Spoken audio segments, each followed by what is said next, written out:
Now you get a fever, and the whole world shuts down. No one can leave the house. You got it. I know. It's just like this totally crazy situation. We're sitting back for real. Yeah, I noticed that. You guys are up there. We was back there having a staff meeting. Oh, okay. That's a nice suit. Thank you, sir. That's a nice shirt and a nice combo. Both of you guys are matching. Looking really We good. called each other. This is like, you know, watching the Hello? an NBA game. Oh, there's no fans, but everyone's watching. Yeah.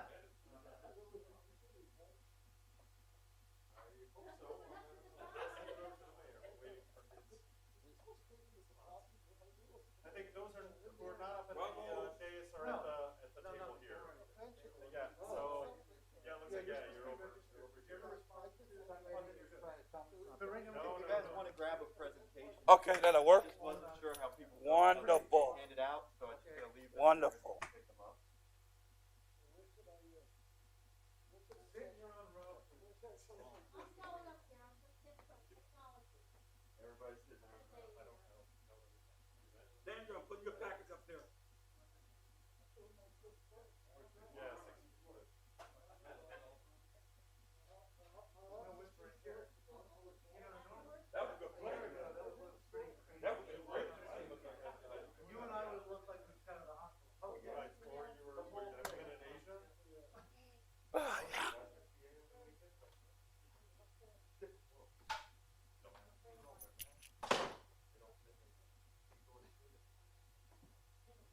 Have you guys heard of the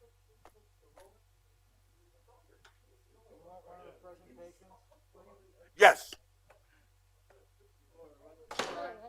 Hello, Mayor. Good, how are you? I never had a good day. That's you. Yeah, yeah. Thanks, Steve.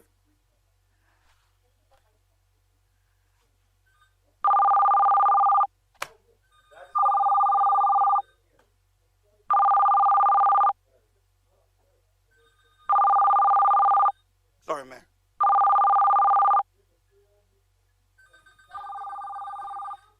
Hello? Okay, Gary, hold on a second. Sal. Oh, it's Dustin. Once he calls in, Oh, his line. Okay, that'll- he's in. that'll answer. Oh, is that what that? Okay. He's there. Gary, you there? Yes, sir. Okay, hold on. You're connected. Okay. I'm gonna hang up the original. Well, it's live If, now. if we right? disconnect, call in again, okay? No problem. Pete, is that you? I'm just checking.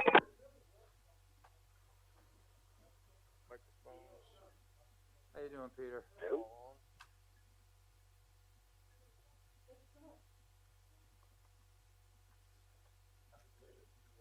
That's okay.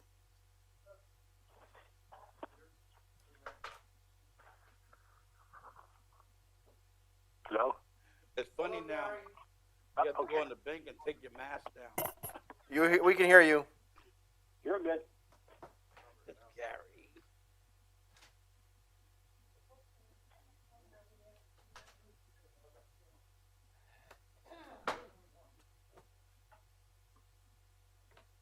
Hey, Chris. Oh, you wanna give me one, Peter, please? I don't have that latest, I have the old one. Roger. Roger. Speak over here. Roger, you're down at the kids' table. Things are looking up. I like that one, Ken. Solicitor's in the back of the room. I'm not sure that's not where he should be all the time, but that's, that's beside, that may be just an opinion. He's at an NBA game. Yeah, How you doing, Chris? I don't blame you.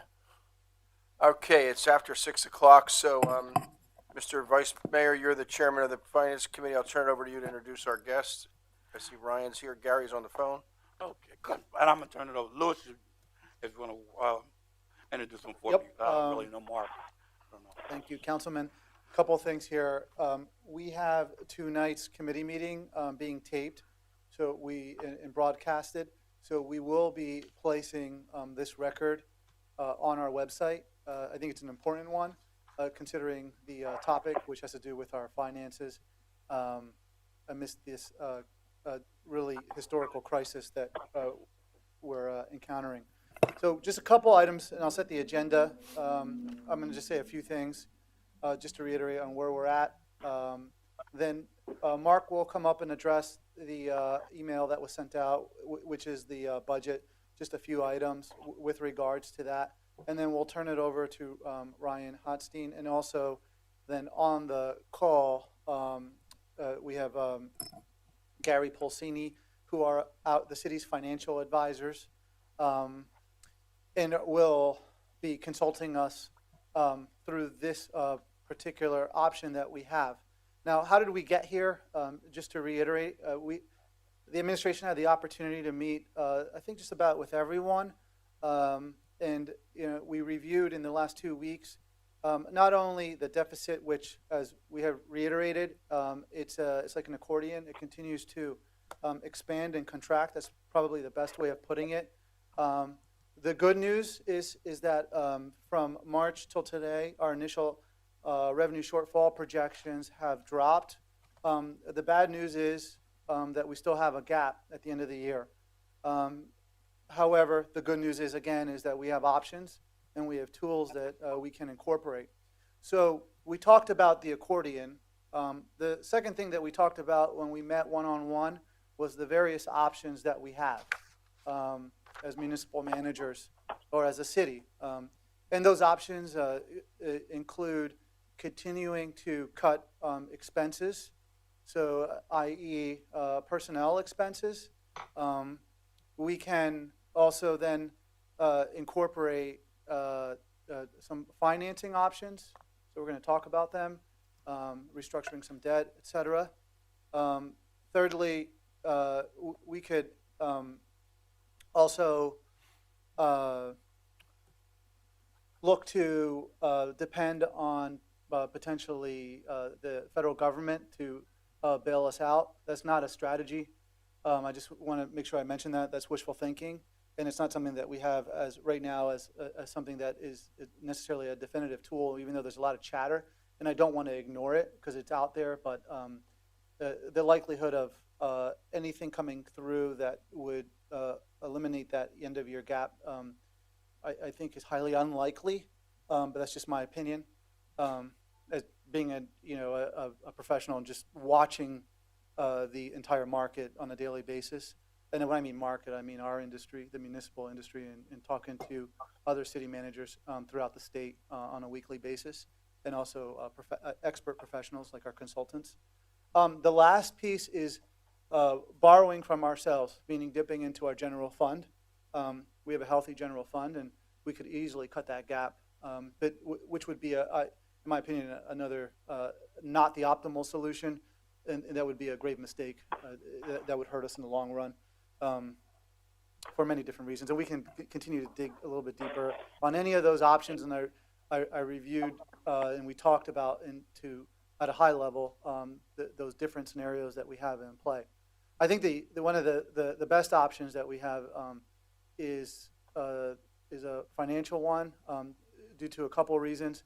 Number one, the market's to a seemingly extent is in turmoil across the board with regards to municipalities. So the rating agencies are keenly aware that there's a lot of issues going on. Secondly, as a result of that, we have in a really low interest rate environment. So it gives us an opportunity to take advantage of the low interest rate environment. So cash is cheap. Again, this is historical lows. It's a historical crisis, but then we also have some historical lows. Fortunately, and this is outside of the discussion, but we could get academic too, we're not seeing a lot of inflation. That's a positive thing, and there's a lot of factors for that that we could talk about that later. So the inflationary pressure is not hitting us as aggressively. Who knows what time will tell in the next 6 months or a year. But some anecdotally, on my own observations, various experts have said that the transparency of the internet has kept prices somewhat low and competitive. So I thought that was just an interesting observation. So that's actually a big help. So I'm going to turn it over now. That was just a reminder on where we're at here. And we've been reviewing this budget, obviously, in budgets in general, since the start of this crisis. I'm going to turn it over now to Mark, just so we could just talk a little bit about the email that he sent out, the budget report, and maybe about just moving forward, one or two more meetings, and the mayor can chime in as well, and what his ideas are. Again, the administration, we're just presenting here what the issue is. Ultimately, council has to take action. But we're obviously being very open that there are issues, and we certainly have to be practical here and take action. So I'm going to turn it over to Mark.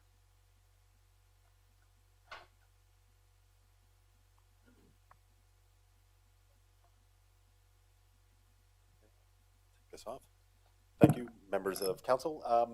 I realize that the email went out to council quite late yesterday night, and I don't know that you had much of a chance to review it. But in short, over the last several months, we've been presenting, on a basically twice a month basis, updated financials. So we'll send or share preliminary numbers and then final numbers at the end of each month. And during that review, we've pointed out several line items or several, various accounts, we'll say, that have been impacted by the pandemic. The file that went out yesterday is our, let's say, best estimate as to where we will wind up for the end of the year.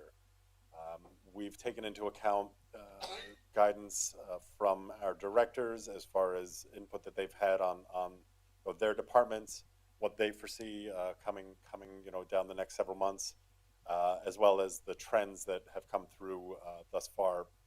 You'll notice in the file that I did add preliminary July numbers. We have not yet officially closed the books for the month, so please take that with a grain of salt. During our next committee meeting, we'll be reviewing the final July numbers, but that's kind of setting the groundwork for the basis of the file that went out yesterday. In short, our general fund is looking, or we're facing about $1.2 million gap, revenues over expenses, as Louis pointed out. Our revenue gap has shrunk, but our expenses are unfortunately holding steady. We have made cuts where we can. Obviously, the furloughs had a big impact on our expenses for the year, but at this point, based again on the information that we have, Ryan and I actually were talking about it earlier. So the one thing I can guarantee you is it's not going to be right. We're looking at the best information that we have at this time, and it will, again, as Lewis pointed out, it's an accordion, and it changes, from day to day as we get new information. With that said, over the next several weeks, we'd like to fine tune this revised budget, and on the 25th, we'd like to present to council a budget amendment that would basically amend the 2020 budget with the numbers that will lock in over the next couple of weeks. So obviously we would have another, or not obviously, but I believe we'd have another committee meeting 2 weeks from now on Tuesday. But during or before then, or during the time leading up to then, I would ask that council please approach Lewis, me, or the mayor with any questions, concerns. Please, if you could direct them to me directly, that would be great. Then I can hopefully respond, provide answers, provide insight where possible, or take feedback, based on information that council has, or just even the, history that council has with the city and where we think things are going to head. So, are there any at this time specific questions, or is it a little too early to go into specifics? Well, I think the one. Don't know that your mic's on. This is a moving target, and it's very difficult. I was on a statewide press conference today with mayors and council members from across the state, with the Pennsylvania Municipal League and the National League of Cities, and we're all feeling the same problems. We're getting zero help from the federal government, yet they gave the money to the states, and Pennsylvania has $1.3 billion that hasn't been allocated, but the way they've allocated it is for direct funding of COVID-related expenses, which doesn't include gaps in revenue. Well, it's very honestly, we would not have a gap in our revenue if it wasn't for COVID-19. So I don't understand why the federal government put that restriction on it, but it's a huge restriction. So the money really isn't getting out on the street that the federal government thought it was. We're also looking for them for, assistance not only this year, but next year. The House legislation, the HEALS Act, has funding for cities over the next 2 years, not just this year. And as we look and prepare for the 2021 budget, it's probably just as bad, if not worse. So we really have some difficult decisions. Every city is going to face that. Mayor Peduto from Pittsburgh and Councilman Green from Philadelphia are on. And as they said, we all have the same issues. It's just that they have more zeros after their numbers, and we don't. But they're looking at, small cities, villages, towns, tribal reservations, all the way up to the biggest cities in the country. Of all of them, there's only, I think, 30 cities that got direct aid because they're over 500,000. Most cities in the United States are not big cities. Many of them are much smaller than Easton. When I go to National League of Cities, there's 6,000 representatives there from 6,000 different municipalities, and some of them are like 8,000 and 10,000. So I think we need to solve the problem, and that means we have to make the tough decisions. And unfortunately, I don't see us getting the assistance we need from the federal government, and that could have been the lifeline that we needed, and we always thought we were going to get. We were promised it by not only the House and Senate, but by the president when they passed the last stimulus bill. They said cities and states are next, and we're not getting it. So, hopefully we're going to continue. I've copied council on a number of my letters that I've sent to different senators. Every senator got the copy of the letter I sent to Senator McConnell. But we need to solve this. And I think what's going to be presented tonight by Ryan and Gary is the right step forward. I think, as much as we don't want to do it, we really don't have a choice. I don't see us dipping in. We spent 12 years building up our reserves. We don't want to wipe it out in a matter of 2 years. So, and I don't think the rating agencies would look very favorably on that, because all of a sudden we don't have no reserves. Mayor Peduto from Pittsburgh said today, their rainy day fund, which they've built up over the last 10 years, is gone. It's now, as of today, it's gone. So it's scary to hear what's going on in other communities. And I think because of good fiscal management by the staff here, we've been able to avert huge problems. But we also took action, as Lewis would say, back in March, where other cities didn't. A lot of townships, they didn't lay off, they didn't furlough anyone. And it's hard putting people on furlough. But without those furloughs, the money that we have, that we reduced our expenses by, would have been half of that.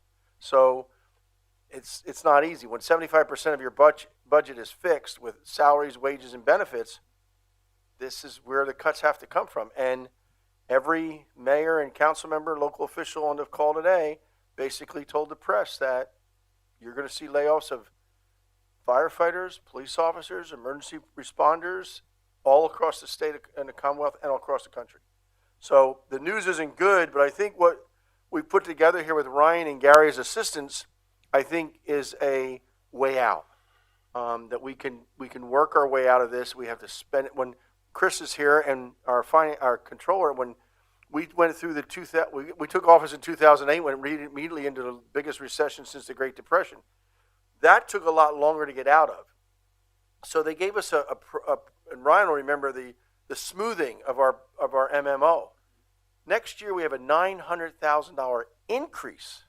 That's not what it is. It's an increase over $5 million now. It's going to go up by almost $1 million. Back in 2009, they allowed us to smooth that increase over 5 years. The good news is the market has recovered very quickly. And so we lost the second quarter, but what your investment should be what it was in January. And that means that the State House and Senate, they're not going to look at smoothing. They're going to say, hey, your investments are back up. Your pension plan is back up to $60 million where it was in January. Yeah, it's doing well. So I just think that what we're going to be faced with tonight is not an easy decision. We hear about debt all the time in Easton, and it's really the way we buy things. That's the way we build and buy. I mean, I don't know anybody that buys their house for cash. They mortgage it. I don't know anybody that buys their new car anymore with cash. So not many anyway. There are people who do it, but not many. But the point is, we need to look at this. Our debt, as Ryan and Gary will point out, I'm sure, doesn't really delay anything. It still pays off this building and the garage early on. It puts our future debt at the back end to try to balance out the debt payments the city has to make over the next 15 or 20 years. So I'm anxious to hear the final report. Yes, Dr. Ruggles. Yeah, just a couple questions. First, in our discussions, you were talking about, or Lewis was talking about, the possibility of some of the, I don't know if it's the CARES money from the federal government that would be potentially used for our unemployment insurance and that type of thing. And you said that you were going to hear from the county. Have you heard? I don't think we've heard, no. We won't hear until the federal government makes a decision on the stimulus 4 package. It's part of that. What they're doing is, in talking to Senator Toomey, what they're doing is basically saying, we gave enough money to the states and counties and cities. What you need to do is we need more flexibility. In other words, right now, the money that was allocated to cities and counties and the states was for direct expenses related to COVID. I mean, how much PPE can you buy? And so our portion of the unemployment was not covered because it's not a direct funding of COVID-related expenses.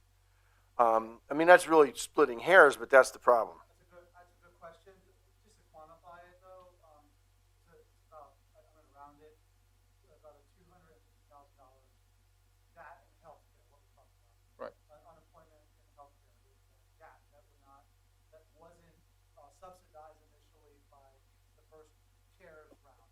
So there's just a lot of issues right now with municipalities in general and their county governments that are in our situation about regarding the flexibility of the regulations for the subsidy.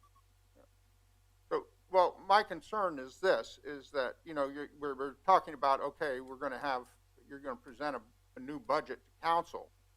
And it sounds to me like we're still going to be in a really dynamic situation when that occurs. And that's a little scary. I think, it'd be, and I realize you don't have control on the federal government and how they do whatever they do. But, I think maybe we need to think about the timing of this. I don't know that there's an enormous rush, but I mean, I think that the further we put it off, the better we understand where our situation is. And so I'd urge you to think about timing of that budget proposal. That's a great point, but for the fact that the market right now has the lowest, which we thought 5 years ago was the lowest, and now it's the lowest interest rates ever. We need to take advantage of that and decide, should the federal government step up and do what they should do? I believe they should do. They've bailed out airlines and cruise lines and everything else.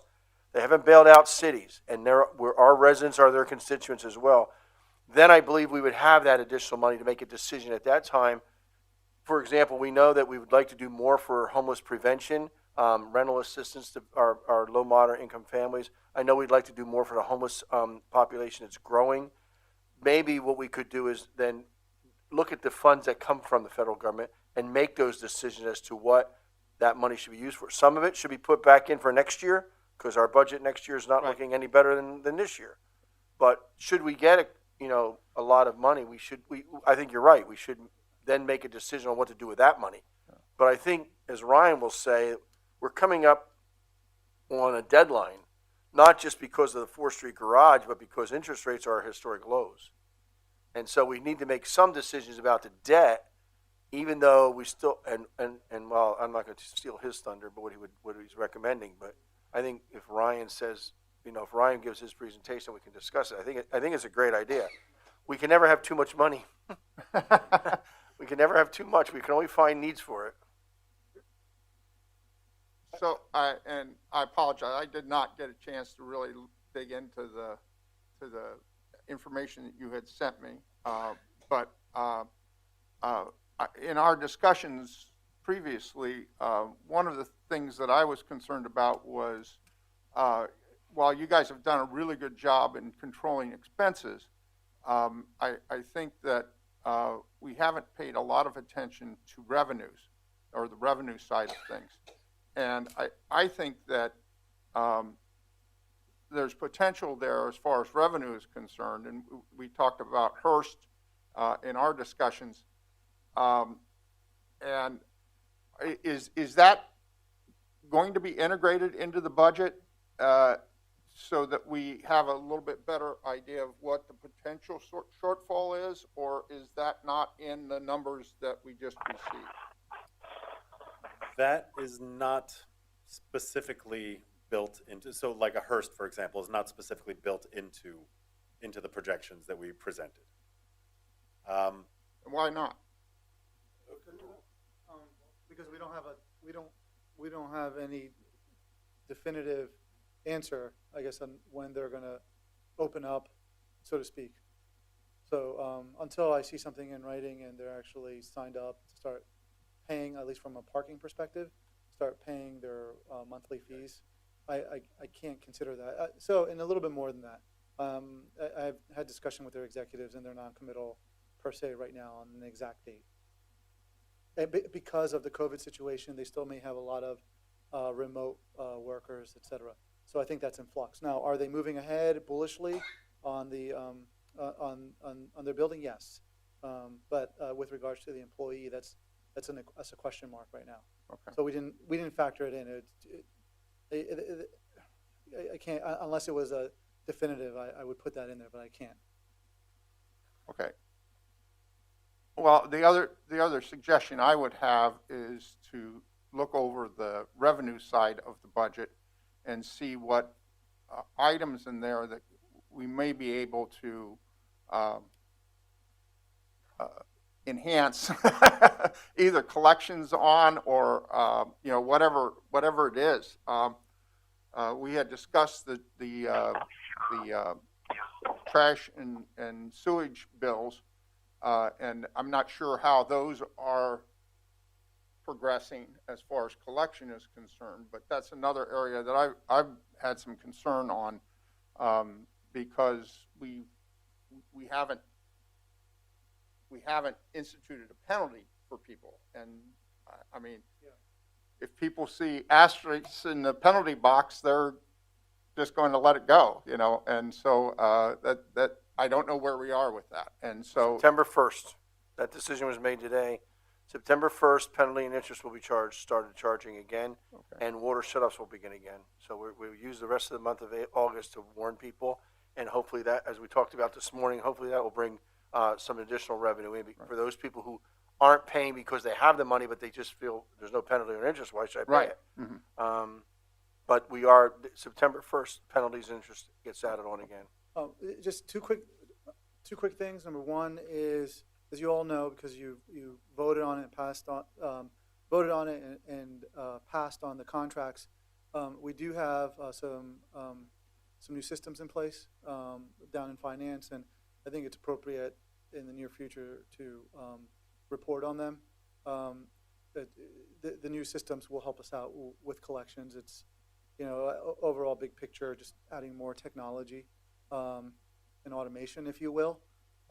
The second thing is with regards to the financing option. It's two-pronged. One is scoop and throw, which is taking a debt payment that's due, or debt payments that are due at the end of the year, and moving them at the end of their term, so to speak. And Ryan will speak to that. The second part is taking advantage of the low interest rate environment and reissuing some of our bonds specifically. That'll help us out for next year. So there's a short-term and a long-term strategy that I think has a lot of merit. And you're right. On the one hand, it's difficult because on the one hand, we don't know exactly where the gap is going to fall and whether or not there's going to be some subsidies in play. I don't know if the subsidies will eliminate the gap 100%. I would bet that it won't. But the second part is that we do have some normal operational pressures, and for one, Fire OT is back again. So that's a number to watch. And healthcare. So initially, when we looked at this, and when I say we, it wasn't just both Mark and I. It was Mark, myself, and a group of other city administrators and managers from at least 6 or 7 other third-class cities that we would have Zoom calls during the crisis, and we would discuss this and debate this. And actually, we incorporated Vijay Kapoor and also Patrick Harvey and John McLaughlin. If you guys know those guys, if you've heard of them, they're our labor council. They also consult the PML. So we sat and discussed different scenarios in which we were projecting, et cetera, future expenses. One of them was healthcare, that in May and June we would go down to zero. So we got there. We got about 60 to 70% of the way there. We predicted partly right. That in itself, in this scenario, in the real world, we passed the grade, right? It wasn't as robust as we wanted, but we passed. So our assumption was correct. But on the flip side, now it looks like electives could be coming back. The capitalist system is gearing up, and they're going to be pushing electives, and so they may make up that loss later on in the year. But who knows? So meaning they may be adding more electives to come back in before the end of the year for a lot of different reasons. But nevertheless, it still has merit having this discussion, and I hear exactly what you're saying. So while there may be a gap, just remember we still have operational issues. We can talk about the budget. We can talk about an executive session. There's some potential insurance situations where I may see an expense anywhere between $50,000 and $250,000. That's not articulated. Actually, it is articulated per se in a line item in this budget, and that's something that I could advise council on an executive session. And then on the other hand, there's the Fire OT, which could completely balloon on us, and then who knows whatever else may happen.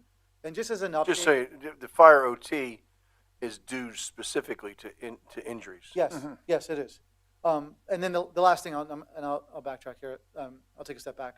The last thing is that as was stated, we did offer an early retirement incentive, and it's working the way we thought it was going to work. Great.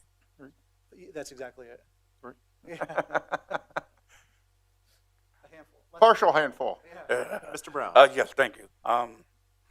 If we have a little light at the end of the tunnel, knowing what we're going into right now and the unknowns that we have in front of us, if everything comes in place, then we'll be way above or way ahead of where we want to be. And looking at the budget, I know the mayor's constrained with that because he has to present a budget to us in October. So it's time constrained.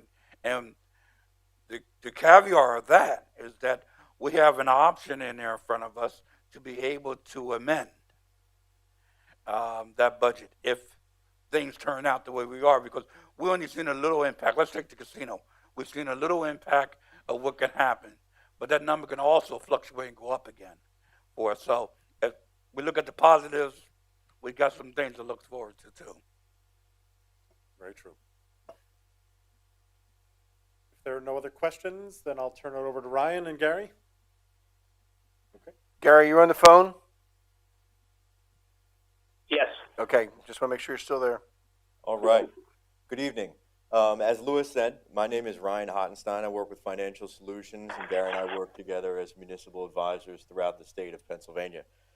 Before I get started on this presentation that we put together for you, I just wanted to commend you guys. In addition to the work we do as financial advisors, we also do some operational consulting, governmental consulting throughout the state as well.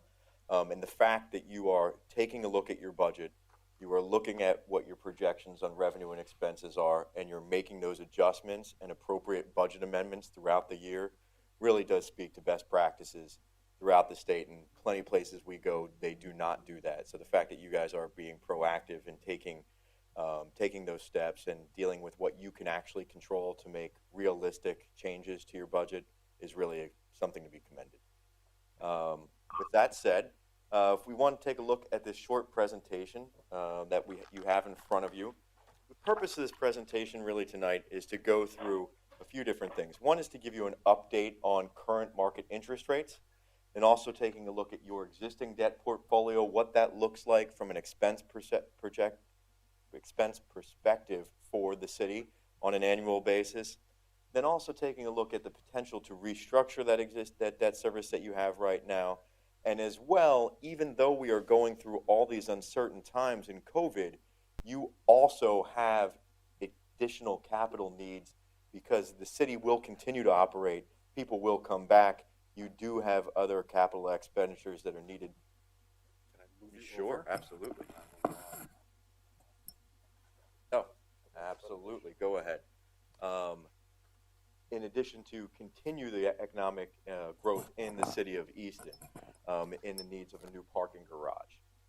So with that, if you want to turn to right after section 2, actually, is the best place to start on the municipal market and the interest rate update. What we have here on a few of these pages, starting on page 5, is the yield on a 10-year treasury. So the 10-year treasury is a taxable rate. What we'd be looking at as far as a restructure and also the parking garage, right now we would be looking at issuing taxable bonds due to some federal regulations and also the use. But in addition to that, the current market rate on taxable debt is incredibly low. As you can see here from 2000, actually this is from 2000 to now, you can see that in 2000, the interest rate on a 10-year treasury was about 6.5. You can see that's gone down, but steadily till today, where this morning, actually, the current treasury was 0.64% on 10-year paper. That is unbelievably low and is really close to the all-time low, which was 0.54. Actually, yesterday, rate was right about at 0.54, so we are experiencing those all-time lows again. You can see the next page is just the same thing, it's on a 3-year basis. And again, you can see how that has lowered and is continuing to go down till today. The next page, on page 7, shows you not only the 10-year treasury, but the 5-year treasury and the 30-year treasury as well. And you can see in all of those cases, right now, the rates for the 5, 10, and 30-year are really at all-time lows. That 30-year Treasury, if you think about it, when you might have looked to buying a Treasury bond, right now, if you were to buy a 30-year Treasury, you'd be getting less than 1.5% return. So obviously, the market rate there is so low. And what does that mean to you? It means to you as an issuer, you can borrow at super low rates, which is great from a borrowing perspective if you need to. Moving on to Section 3, we just go through a little bit of what your existing debt looks like. Right now, the city of Easton has 9 long-term debt issuance, and it's outstanding in about the principal amount of $47.4 million. That changes based on your payments that you make. Some of your payments are being made monthly. Most of them are being made semi-annually, with principal being made on an annual basis. Out of those 9 issues, 7 are long-term bond issues, and 2 of them are outstanding bank loans. Your current rating from S&P Global Ratings is an A with a stable outlook, and that last rating was given to the city in May of 2019. In addition to those 9 pieces of debt, I do want to point out there is one short-term piece of debt that is associated with the demolition and acquisition of the Days Inn property. But the chart on page 9 shows you a summary of the city's outstanding debt with the mode that it's in, whether it's taxable or tax exempt, the final maturity of those pieces, and the average coupon, so the average amount that you are paying on those pieces of debt, and whether or not they are insured and their call dates. So what does that look like to the city of Easton from a budgetary perspective is on page 10. We broke out each one of those issues. We show the payments that are made on an annual basis, and then the far column on the right-hand side of the page shows you your total debt service. Now you see in 2020 that the total debt service listed there is $3.3 million. That is not the total debt service for the year. That is just the remaining debt service for this year. You have already made interest payments on some of that debt and also some principal on some others. So the remaining debt service payments are about $3.3 million for the year. Moving to 2021, your debt service is about $5.2 million and then remains at about $5.1 million through about 2031, at which point it drops off and finally matures in 2037. When you take a look at that debt that's outstanding, particularly the 2013s and the 2017 A bonds and the 2015 bonds, most of that debt was issued for new money. It was issued for capital projects, City Hall, the police station, and you, at the time, structured that to pay off very quickly. And you structured it that way because of some existing debt that you had was already at some high levels. But that puts a pretty big burden on the city from a cash flow perspective, that $5 million a year, and you pay that off very quickly to a point where when you look at the asset life of the buildings that you're purchasing and the amount of payments you're having, the match between the length of the asset and the citizens that are paying for those is a bit off. I mean, you're paying for a city hall which will last 50 years, and you're paying that off within 20. So there is definitely a policy perspective that you may want to look at, is saying, hey, look, we're really paying these long-term assets on a very quick time frame, and we're putting that burden on today's taxpayers as opposed to spreading them out based on the taxpayers who are actually using those assets and will continue to use those assets. So moving forward, thank you very much. We take a look at restructuring that existing debt that you have, and at the same time looking at because you do have a need for a new parking garage, looking at what that would look like.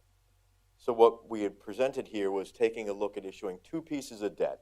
The first one being the Series A of 2020, which would be a restructuring of your 2013 bonds, a portion of your 2015 A bonds, and a portion of your 2017 bonds. Based on current market rates, what we'd be looking at is a net reduction in debt service, which would save the city about $2.6 million this year.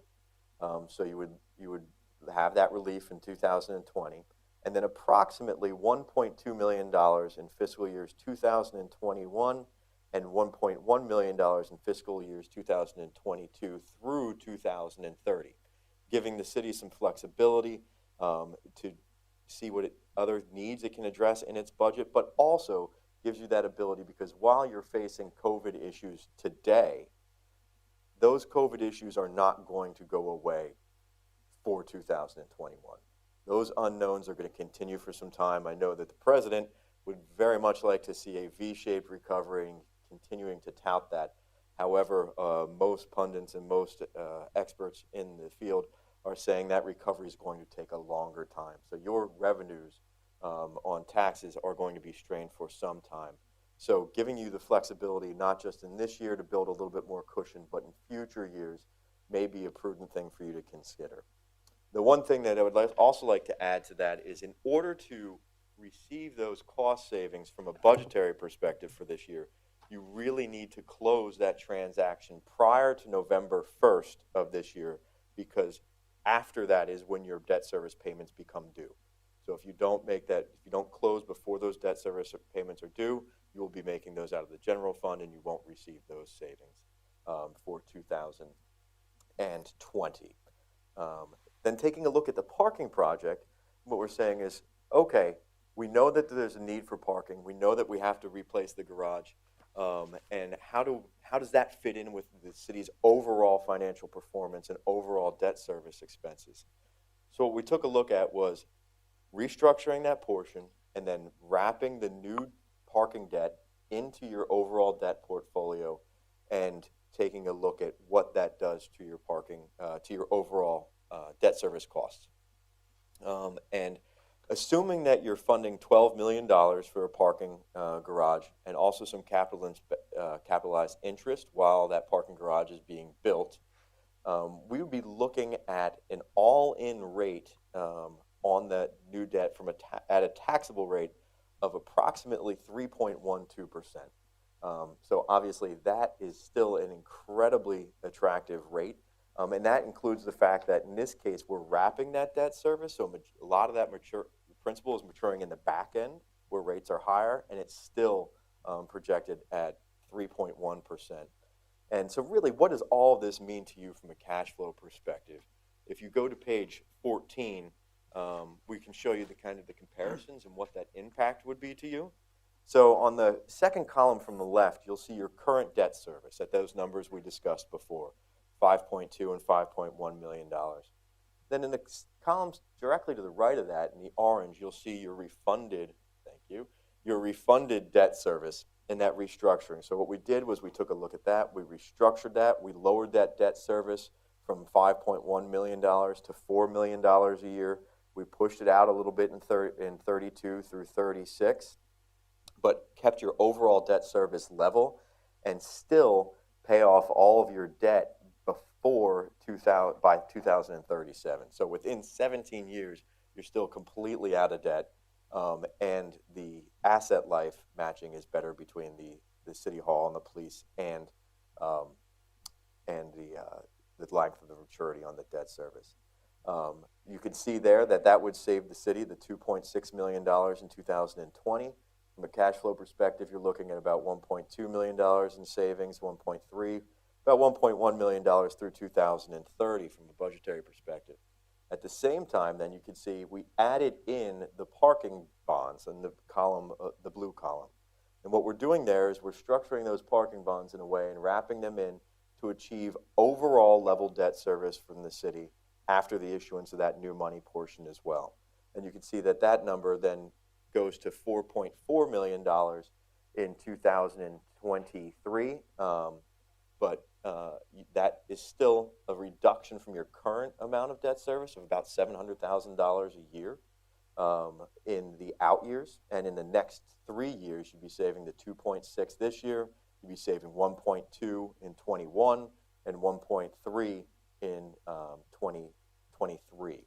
So you're receiving all those budgetary savings over the next 10 years, and then the additional debt service to the parking garage and the restructure comes in. But in all cases, even with the borrowing of the new money for the parking garage, the city's debt does not extend past 20 years, much shorter than the average, the useful life of any of the assets you've financed, and certainly within in the tolerances that we would be looking for when you're talking about debt versus the useful life of the assets. That is a quick overview of kind of what that would look like and the impacts to the city and the benefits for the city. Be happy to answer any questions. I should continue to point out, though, on page 15, short timeline on what something like that would look like. Typically, we would be in front of you with bond counsel to have you approve an ordinance. That time frame is about 3 to 4 weeks. Bond counsel would file your ordinance and various ads with the paper and DCED. That's about a week. DCED has 20 days to review those applications and provide approval. At the same time those things are going on, we would be working with the city staff and the administration to draft an official statement. You have rating call with S&P, finalize the offering document, which is the official statement, and price the bonds. That typically takes about 6 to 8 weeks. And then execution of financing documents, basically the distribution of closing documents. And closing is normally about 4 weeks after pricing, and then at which point we would close prior to November 15th of 2020, giving you that budgetary relief for this year and then also the future years while providing the funds necessary to build the parking garage. Didn't you say November 1st we had to do this by, or? November 15th is the actual last. I think I did put November 1st in the beginning, and then here it says November 15th. But And Ryan, one of the other constraints we have is the city does require 2 readings of the ordinance. So that sort of puts a little crunch on our time frame as well. True. But under the current circumstances that we do have enough time. But if the city would like to proceed this way, we do have to move fairly quickly here. The other portion is we do want to try to price. Besides that issue of making sure we close prior to the payments, we also are advising clients to stay away from the election. We do not want to be in the market right around the election. Typically, the market does not like uncertainty, and right before a presidential election, there's a lot of uncertainty. So the sooner we can price and not have to deal with that noise, the better. Any questions from council? Dr. Ruggles? Just, I assume it's interest, but I don't know. But I'm just doing a quick math in my head, and our reduction, if I'm looking at the first kind of orangish box here, our reduction's on the order of $13 million is what we're going to be saving as far as those first up through 2030. But then if I add up the additional costs, it's a little over 20 million. Right. So this is going to cost us about $7 million more, as I'm doing rough math here, to do this than if we just stayed our course. Is that correct? Yes, if you see on that column, the cash flow column at the very bottom, you can see that the increase is 6.932 at the very bottom. Seven. Yeah, so I didn't see it. Yeah, no. Yeah, you had said $7 million. So yeah, see, but you're in that restructuring, two things. One, you are in essence borrowing the 2.6 that you're not going to be paying this year. So you could take that off of it because you're really, that's in essence a borrowing. So if you took the $2.6 million off, you'd be down to an interest expense of about 4.3. And at the same time, had you not originally issued these bonds to pay off so quickly, you'd have a higher interest expense as well. So yes, you're correct. There are increased costs of interest there. However, it does provide you that relief from a budgetary perspective to do things that you may need to do and not have to burden the taxpayers more currently. In addition to that, well, that's. So can you just talk a little bit about, and again, I'm not sure about all the interest and how it's distributed and everything, but you were saying that we're in a market where we're at a very, very, very low interest rate. Correct. And I'm assuming we're taking some of these bonds and we're refinancing them at a lower rate. So I would expect our interest actually to go down. Yeah, unfortunately, the federal government and Trump's Tax Act cuts, Tax Act got rid of advance refundings. So one of the things that we have in the past, you could do an advance refunding and borrow tax exempt. Now we have to do advance refundings, and in this case, we're refunding debt that call date is in the future. So what we have to do is borrow money, put funds in escrow, and pay off the debt with the escrow. So because of that, we have to borrow more money than we can't just refinance everything and have it go away. So we have to borrow money to fund the escrow account that pays off the debt until the call date, and then it's paid off. So because of those changes and the mismatch between what you can earn in the escrow and what you're paying on the debt service, there's a drag there. Okay. And that's some of that increased cost. You're absolutely right. If there was no call date, the federal government said we're getting rid of call dates, and you can, as part of the CARES Act, you can go ahead and refund everything. You're right. This would be straight high to low refunding, and your interest expense wouldn't go up. Any other questions? Dr. David O'Connell?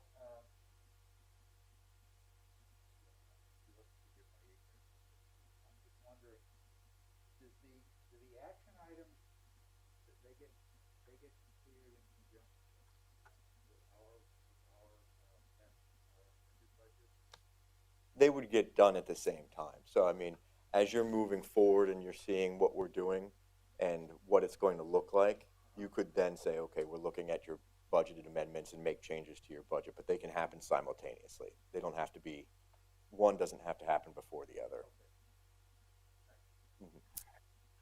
Our controllers here, Mr. Hegel, would you like to say anything?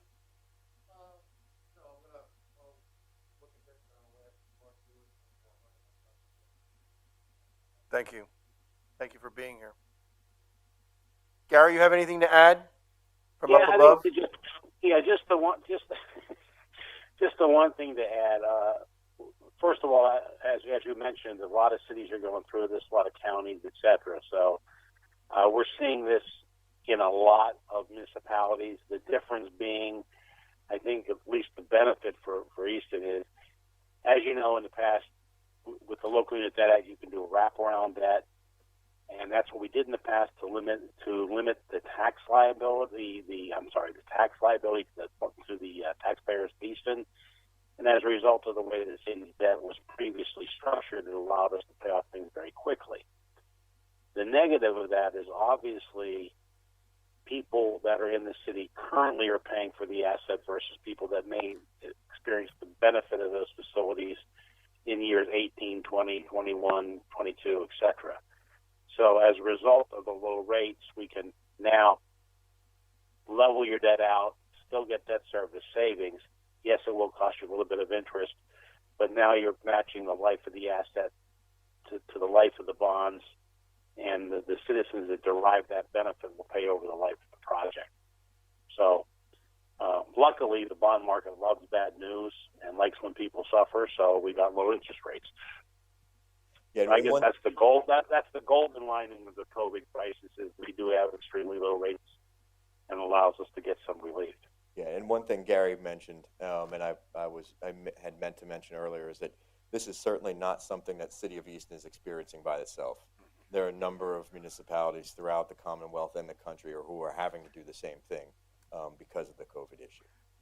Ryan, you had mentioned a time-sensitive situation for us, being that we got to move on this thing quickly, and our time versus once we pass it, it sits, and then it becomes a law. But are you finding the same kind of experiences in different municipalities when it comes to that? every municipality has different regulations when it comes to their ordinances, especially if they're home rule versus just straight third-class city code or township code. But at the same time, we definitely have seen some pressing from municipalities and, quite frankly, counties as well. Just because most are structured with debt payments due in November or December, so that and they didn't know the extent of what's going to happen. So we've all kind of gotten pushed into this window of trying to move as quickly as possible and trying to avoid the election. So certainly it's something that's not uncommon right now, but certainly is doable. And I guess one of the things you're experiencing with that is that as we look at that, our bond rating, that doesn't affect it. Exactly what will happen with the bond rating is something I can't necessarily speak to directly. Obviously, that I have arguments with the rating agencies all the time on what they look at versus what we look at, and the importance of it. But I think the most important thing, or one of the most important things bond rating agencies look at is an issuer taking steps to balance their budget long term? Are they fiscally sound? How does this fit into a longer term plan, as opposed to just flying by the seat of your pants, Gotcha. for lack of a better term? So if you are presenting to the bond agencies, this is why we're doing it, this is the thought out reason, these are the steps we're taking so that we have fiscal stability for not just now, but for the years in the future, that's something that's typically looked at favorably. Thank you very much. Joel Shear, our solicitor.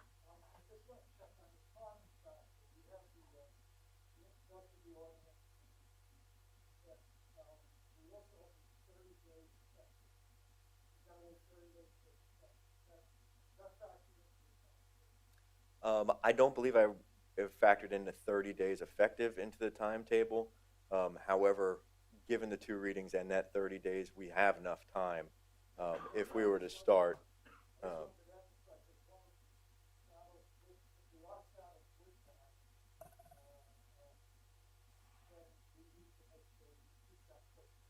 Right. Yeah. Thank you. I appreciate that. Good point, Mr. Solicitor. Yes. Yeah, go ahead.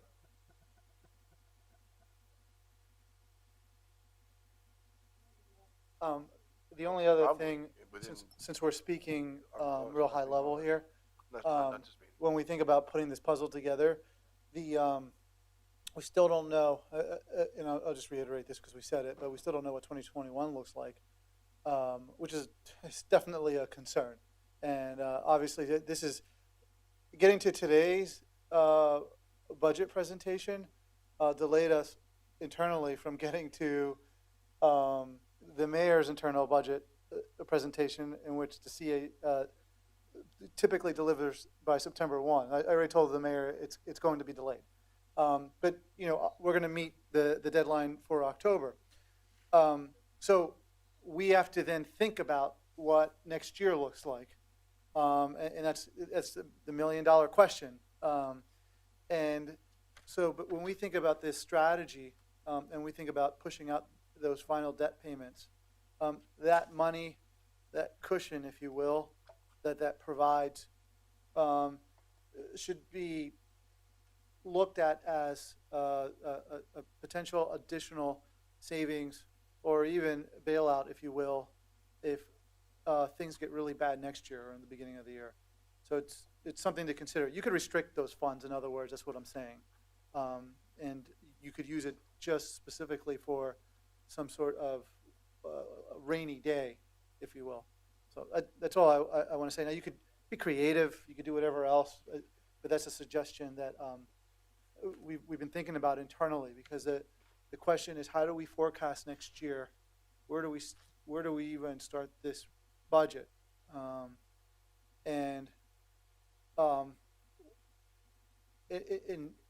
Or what type of cutbacks do we look at? There's some just real hard questions that we're going to have to make a decision on. And it's going to get harder in the next several weeks, at least internally, before we can present some sort of product to you guys.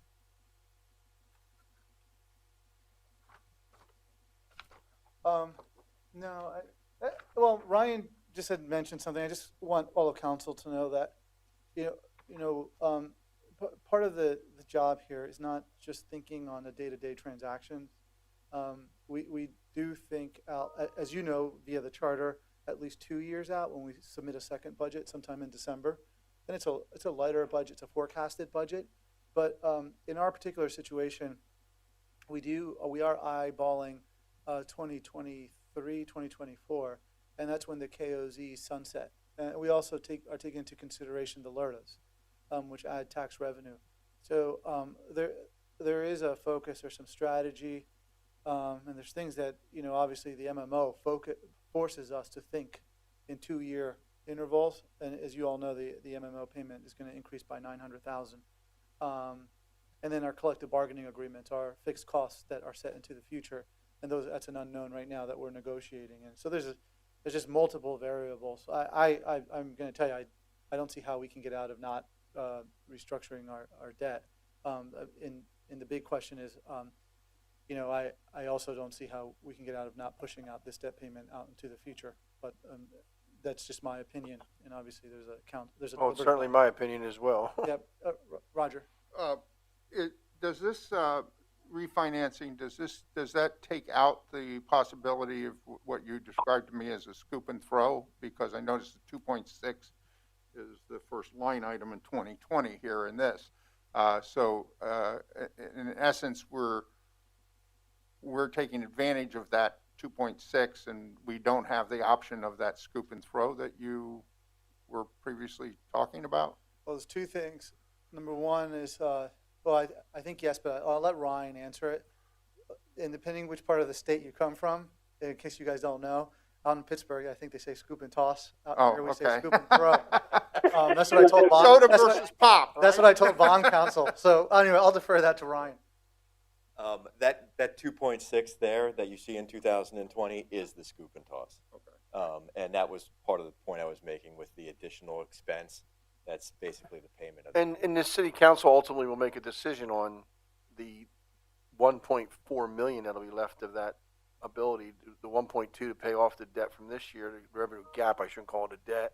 And then whatever it is next year, we could apply it towards that. And then we basically use that scoop and throw as a 2-year smoothing.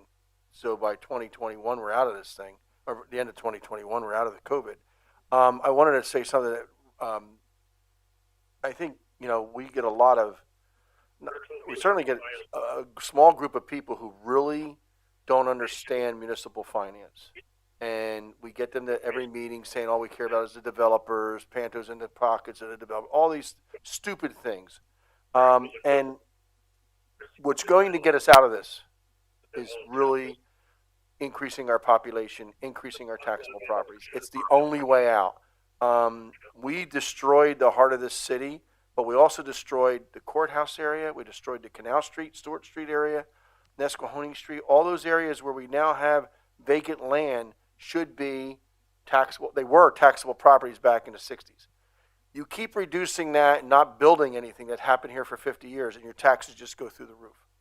This council has done a great job over the last 13 years of balancing the budget on the economy. And because of the economy closing down for 4 months, we got hit harder. I was talking to the mayor of Lancaster today. A much bigger majority than 30%. Our real estate taxes are 30% of our budget. Theirs is like 60%. So she's feeling the heat, but not as much as we are, because the real estate taxes are going to come in. Amusement tax, casino money, parking facilities, they don't come back. I mean, you lost it. It's like when I owned a retail store. You close for a day, you never get it back. Same way with any retailer down here for 4 months, they never recoup that money. So I think the financial advice of the advisors, Ryan and Gary, is really commendable, because what it does is it allows us to smooth out our debt service without killing us, but at the same time saving $1 million a year.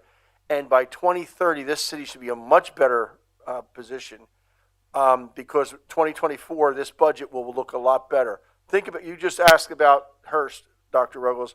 I just did a real quick analysis. 175 people making $45,000 a year, which many of them make more than that. for 4 months, if they really do come in October, which now I'm understanding the end of October, is $50,000 for just that remainder of the year. That's not a bad piece of change. I mean, our earned income tax is going to go up a lot when you see these apartments coming in. Today I was talking to John Callahan and Mike Perucci. They hit some foundation problems down at the Seville, and they expect to resolve that next week and start construction. And they've already had people calling up about those apartments. So I think, we're in a good position. If there is a silver lining in COVID, it's low interest rates, as Gary mentioned, but it's also people are getting out of the highly dense cities and they're moving to places like Easton. So we're really fortunate. I know you don't have a crystal ball, but. I wish I did. It's cracked. Yeah. The interest rate that you're talking about is 3.12, right? Yes, Is that that's right? for the parking portion. Right, and is that, I mean, how confident, I mean, we got a period of time, when is that locked in and so forth? It would be locked in when you price. So as soon as we price the bonds, it's locked in. Okay, So that's the date you have to worry about there. That number, the 3.2, quite frankly, is a little conservative right now, but we'd prefer to be conservative and over deliver to you. But we don't expect rates to be going up in the near term. Not till after November. Yeah, not until after November. Depending on what happens in November, we don't know. Maybe, but forever I've been saying rates have to go up. Rates have to go up. I've been saying that for 10 it years. can't go down. Well, but They did. and they keep going down. And we participated recently with one of the economists from PNC and saw some of his slides, and he projected against other countries and the negative rates and said,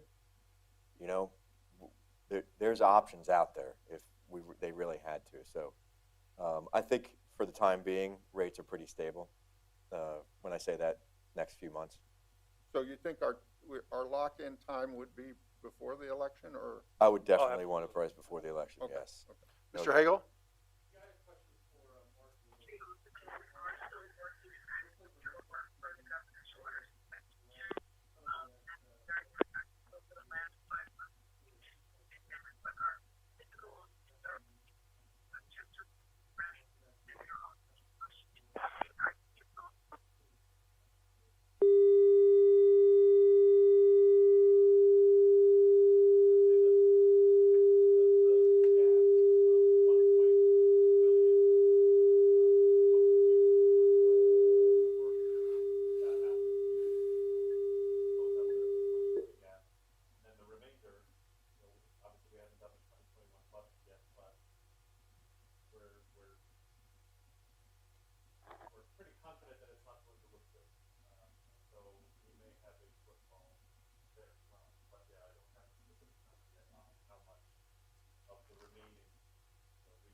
Yes. Correct. And then again, with the next year, the budgetary debt service also being reduced by 1.2.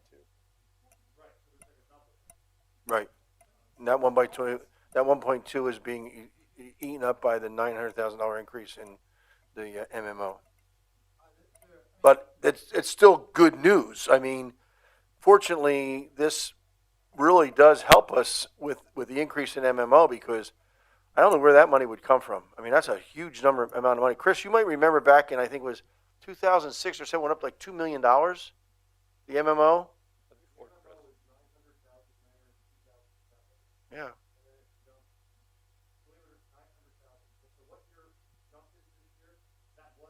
I know. Yeah. Yeah.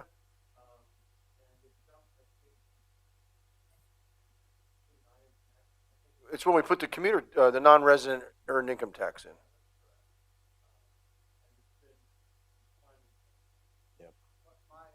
My only, what keeps me up at night is thinking that I just hope that the delta between what's covered this year and what's left over for next year is enough to cover next year's tax.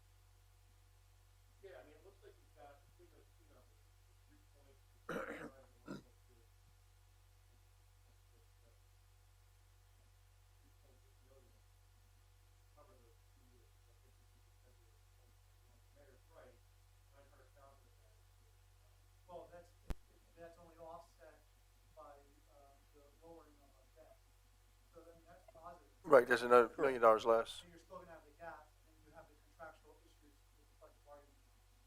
So it's an unknown, that's why I said, it, even with the scoop and toss, and then the overage, using that, it's still too soon to tell if that's even enough.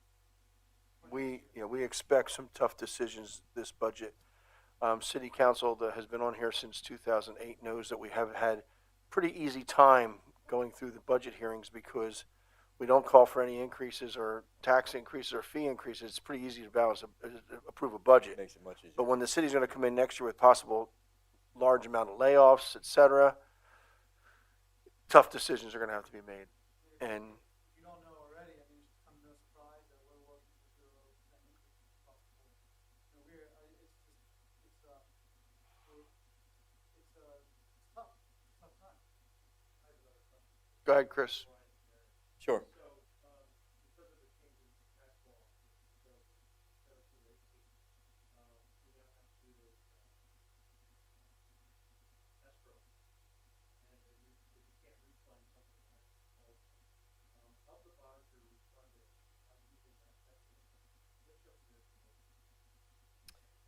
Well, it depends because, and I say that because the 2013s have the shortest call date. So we have the shortest escrow, but they're the most amount of bonds outstanding because we're only refunding portions of the others. So the 17s have a longer call date, so we're going to have a longer escrow, but we're trying to minimize what we're refunding to save on those costs. So you're kind of comparing apples to oranges because of the fact that we're comparing a different size and different length of terms.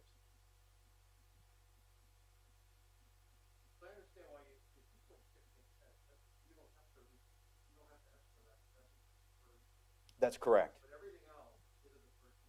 Is we have a call date. Correct.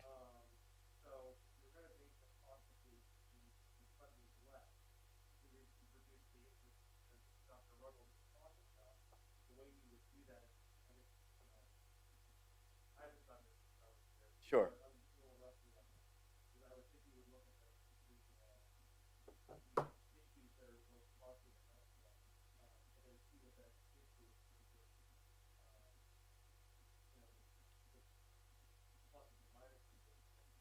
Right. Which is exactly what we did. But there's also another portion of that you have to look at, and it's your existing debt service. So if you go back to page 10, if you say it's 10. Okay, if you go back to it is page 10. Page 10. And you take a look at the way the bonds mature. So you have the 2013s, which are basically $2 million a year. And then in 2026, it jumps up to about $4 million and then drops back down to about 2.5.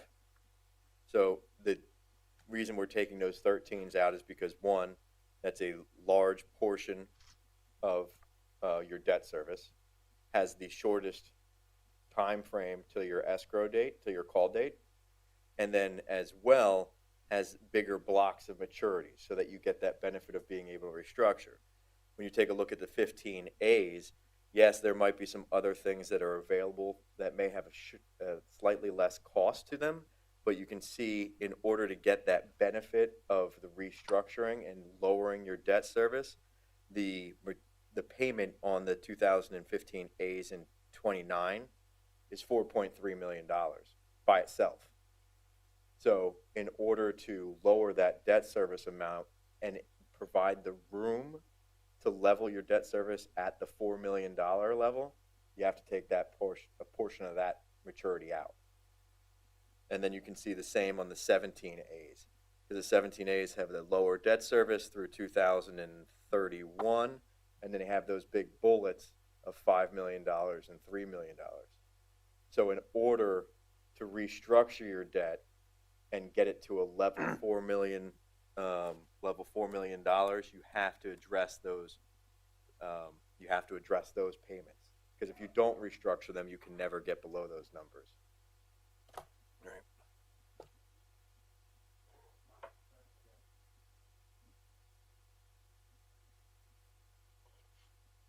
Any other questions for Ryan or Gary? Okay. Is there any other committee members that need chairman that needs anything? Thank you very much. We'll be back tomorrow night. This meeting has been recorded for those that would like to see it and understand the city's finances and how we're going to handle COVID. Will we be ready next meeting for an ordinance introduction? Yep, well, we'll discuss it again on Tuesday, and then we'll ask the council to introduce it, which we're ready on Wednesday. Not tomorrow, in 2 weeks. Yeah. Okay. Meeting adjourned. 5 o'clock Zoom tomorrow for executive session on personnel. Louis?